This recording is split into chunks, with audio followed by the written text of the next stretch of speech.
What's up, witches? It's the Lunar Priest, and you know what this is. We're talking about sister signs because opposite signs are important, and to know about them just makes sense, right? If you're on this video, it makes sense, right? Okay. Well, I hope that if you are on this video that you've already subscribed to my channel, because it really helps me to continue making content. I really like doing this, you know, I really like what we have going here. So please make sure to do that. Like the video, maybe leave a comment. I don't know. But just a disclaimer, if I do leave anything out, if there's something that you don't agree with, just take what serves you and leave the rest, because this is just one girl on YouTube's opinion. So what are sister signs? Sister signs are the opposite sign from a sign. So this is literal. Like in the sky, we have opposites. We have the first house in the 7th house, the 2nd house in the 8th house, the 3rd house, 9th house, 4th house, and so on. And these are also signs. So Aries to Libra, Taurus to Scorpio, Gemini to Sag, so on. Now that we've got that out of the way, they're actually opposites. They're actually sister signs, if you will. They represent, like, this is how I like to look at it, they represent the same energy being portrayed in totally opposite ways. And I think that like Pisces and Virgo are a good jumping off point into deciphering this. All of the Virgos that I know personally are highly creative individuals, but they usually are able to like make jobs out of their creativity.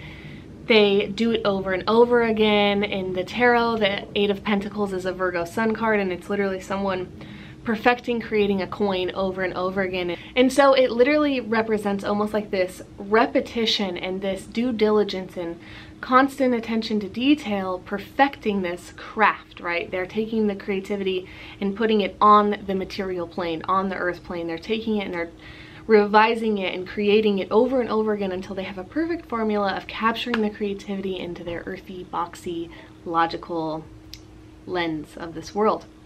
Whereas their opposite sign, their sister sign, Pisces, is the 12th house. It's not even, it's beyond life and death, okay? It's the unconscious, subconscious, non-capturable, creative wildness. I digress. But what I'm saying is it's uncapturable. It's totally abstract. It is literally Jackson Pollock paintings.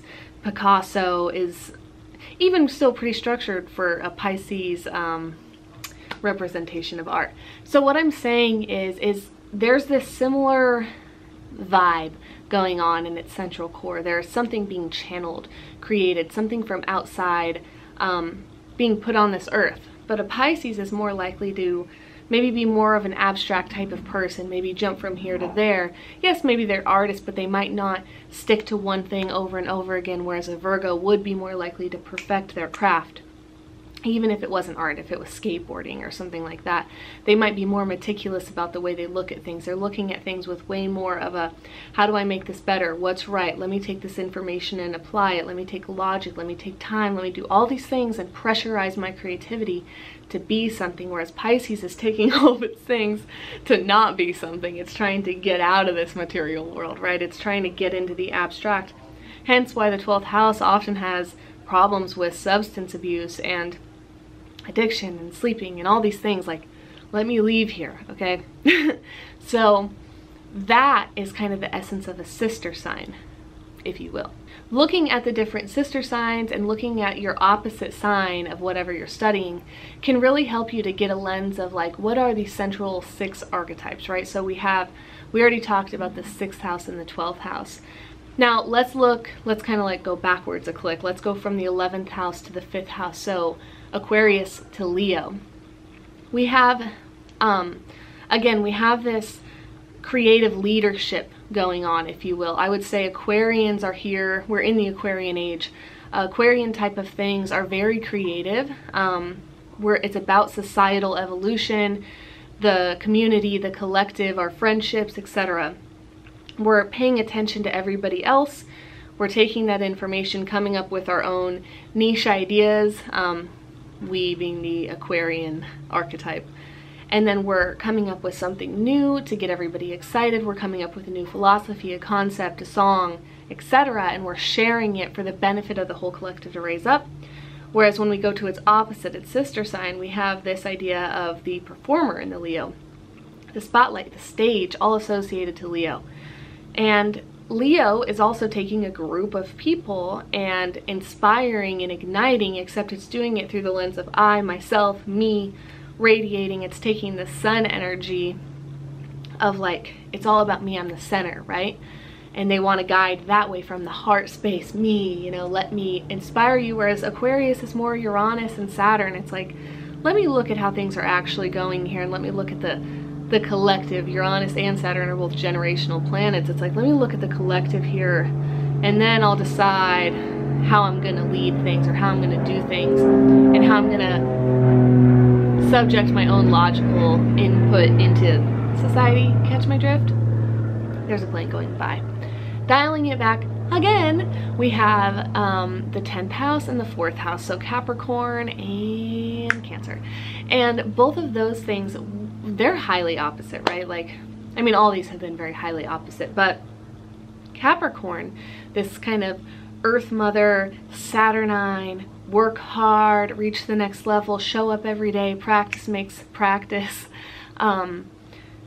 get where you need to go, like don't stop, etc. We have this need to create and build and nourish something over a long amount of time, to really show for our efforts, to really make sure that there's a fairness in the exchange. And then we have Cancer, a very maternal, watery sign, showing up like cultivating the home, really caring, really being also the sign closely related to like the birther or the mother. It's like cultivating something inside of yourself, incubating a child and literally bringing it into the world, and then raising it, and then putting everything towards it. There's so much self-sacrifice yet payoff for this sense of feeling needed, loved, wanted. Not saying that all Cancers are great mother, and you know, none of that. It's more just about this archetypal story that can play out and manifest in a lot of different ways in the human experience. So I think both Capricorn and Cancer are so great at cultivation, sticking to something for a long amount of time, really tending to the space, tending to the arena in which they're choosing to build up and work with. Whatever fulfills them, they will show up every day and let that give them their sense of worth. They want it to show, whether externally or internally, like what their efforts were all about. Dialing it back again, we have the 9th house and the 3rd house, so Sagittarius and Gemini. Sagittarius is very explorative. It wants to explore belief systems, ideas, way of lives, terrain, geography, everything, right? It travels, it's wild, it's chaotic. And then we also have its opposite, Gemini, being a philosopher, highly able to intake information, knowledge, communication. Take it, take it, take it. It's the nervous system. It rules the nervous system. It's processing. And then it hands it back. It's also the hands and the arms, which Gemini rules. It's like it's handing it back and being like, okay, I've taken the information, I've processed it, I have a new philosophy. Geminis are highly able to adapt quickly. I talk about this all the time. People think Geminis are kind of two-faced. There's this stigma around them, when in reality they're just very great communicators. They catch the vibe of their surroundings very quick. They adapt change accordingly. And so we have this energy of the explorer, the decipherer, the inquirer in both the Sagittarius and the Gemini sister signs. And then when we go back again, we have the 8th house and the 2nd house, so Scorpio and Taurus. Scorpio is a very able to feel and be sensitive. It doesn't mean that they're necessarily going to change or adapt just because they are highly empathic, but they are able to really sense and feel, I would say. They're very aware of all of the corners of reality. They're aware of the underbelly of society. They're a little bit eclectic in their way of doing things. They might be a little bit of a freak, but we'll leave that for another video. Whereas Taurus has this same energy of the highly sensitive, empathic sign, yet it is not necessarily going to change for you. Like, I like to think about how Taurus rules the tarot card, the Hierophant, And the Hierophant is so still, so stable, so solid. It's been there for a very long time. It's very patriarchal in a way. It's like that patriarchal Pope archetype. This channel has been sitting there. It's a pillar, right? It's a pillar even of society in most of history. And it's taking in information. In the Hierophant, the information is of God. But it's this, what I'm getting at is it's so still that it senses every little motion. Every little movement affects it. Or actually, every little movement hits it, but it's not changing, right? So Taurus is like this bull. It like grazes.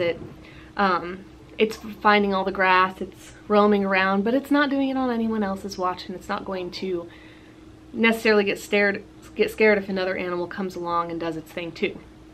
So I think that Scorpionic and Taurus nature is capturing this similar essence of solidification of self and not really trying to change. It's kind of guiding the adaptation, if you will. It's so set and solid and able to be itself in all situations that other things can kind of morph to it if it would like to stay in its space. And then finally we have the 1st and 7th house, Aries and Libra, and I would say that both of these signs are prone to exploring and playing and maybe even flirting, if you will, with different concepts. Aries is like the starting energy. It wants to get things going. It might not always follow through though. And I feel like that energy and in human society can literally look like, okay, I'm going to talk to this person, this person, this person. Doesn't mean I'm actually going to date anyone or make real friends or stick around for a long time, but I'm going to try it all out. Whereas that Venusian Libra could be the same way, like very people-pleasy in a sense, sometimes. And it's very affectionate just natively. So this sense of circulating and trying things on and out in both the Libra and the Aries can be very apparent, though the Aries is going to be a little bit more bold and might have more mean or headstrong encounters, whereas Libra might more so back away and phase out a little bit more quietly, if you will, than Aries. And I also think both of them have these really passionate streaks within them. Aries will fight for something and Libra will love through something. Of course, all these things are subjective. If anything didn't serve you, leave it right where it is. I probably forgot a lot of stuff. Leave it in the comments if you have other interpretations or things you've noticed along this journey of this video. And until next time, I'll see you in the next video. Bye!